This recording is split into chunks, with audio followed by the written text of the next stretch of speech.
Hey everyone, welcome back to the channel.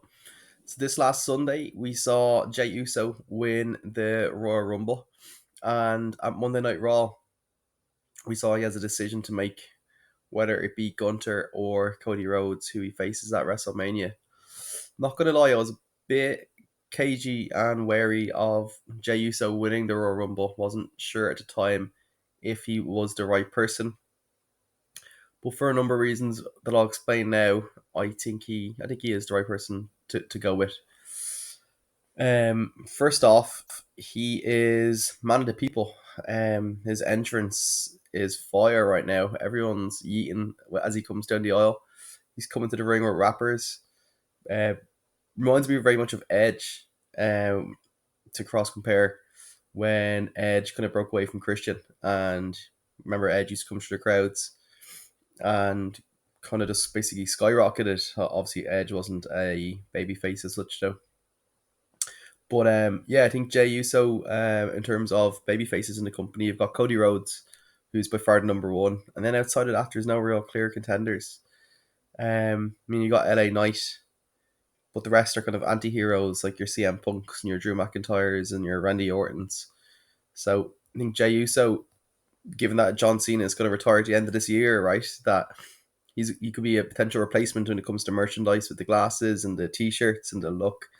I can see him falling into that Make a Wish role, as John Cena did, um, for his young fan base who are going to have all these kind of requests to want to go meet him and see him and VIP packages, all that kind of stuff. So yeah, I think he is a safe choice right now.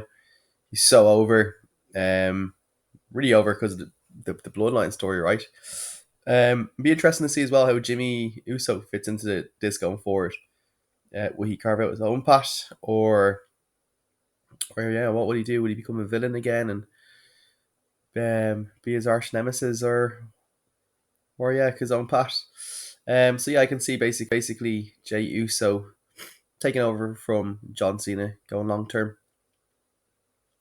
Next thing on Raw was CM Punk won the Elimination Chamber match qualification. So we know it's going to be CM Punk and John Cena in the qualifiers. And I think with WrestleMania like 2-3 months away, um, CM Punk's got to call in his favor, right, in order to main event WrestleMania. So I can only see that happening at Elimination Chamber. So whether Roman Reigns is in the match or not, I think CM Punk is going to call upon him when it comes to the Chamber to help him win, and then he would likely be champion going into the basically WrestleMania match. That would stamp him as ticket to WrestleMania. So I can see that storyline playing out. Seth Rollins, another interesting aspect of Raw. So we saw him kind of come out on a mic and say no regrets over Roman Reigns and no regrets over CM Punk. You obviously regretted losing the Rumble. And he hyped Sami Zayn up to go and beat CM Punk for basically everything that CM Punk's done. Said, Sami Zayn, you hate Seth Rollins as much as I do. CM Punk obviously went on to win that qualification match, as we already discussed. But I can see Seth Rollins possibly winning next week or whenever his qualification match comes in, and him beating the Chamber. I feel like they're kind of setting up for a Seth Rollins Roman Reigns WrestleMania match. So I don't see Seth Rollins winning the belt at the Chamber. Again, I could easily see Reigns coming in and costing Rollins the match, which would set up their feud. I think Jacob Fatu and Solo will likely be one-on-one at WrestleMania, and it's still up in the air yet if The Rock's going to be fighting. So I think Reigns and Rollins makes sense to kind of finally bury their feud.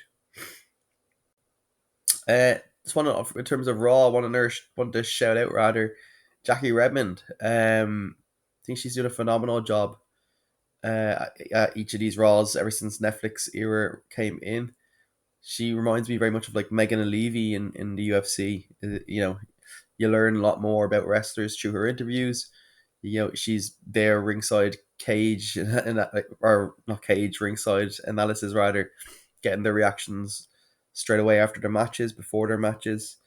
And it's really allowing for wrestlers to build their characters off the back of her interviews. So yeah, I think she's done a really phenomenal job. And I think feel like that's something they kind of took from the UFC, which is good. Again, finally, Penta. So we saw the Royal Rumble. Penta and Rey Mysterio kind of went face to face.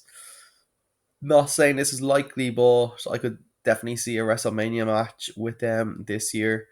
Rey Mysterio's getting very old, and well, Penta, I'm not too sure what age he is myself. I feel like he's actually on the older side too, but he's new to WWE, fresh blood, and I can absolutely see them having a one-on-one match, and Rey Mysterio kind of passing the torch over to Penta.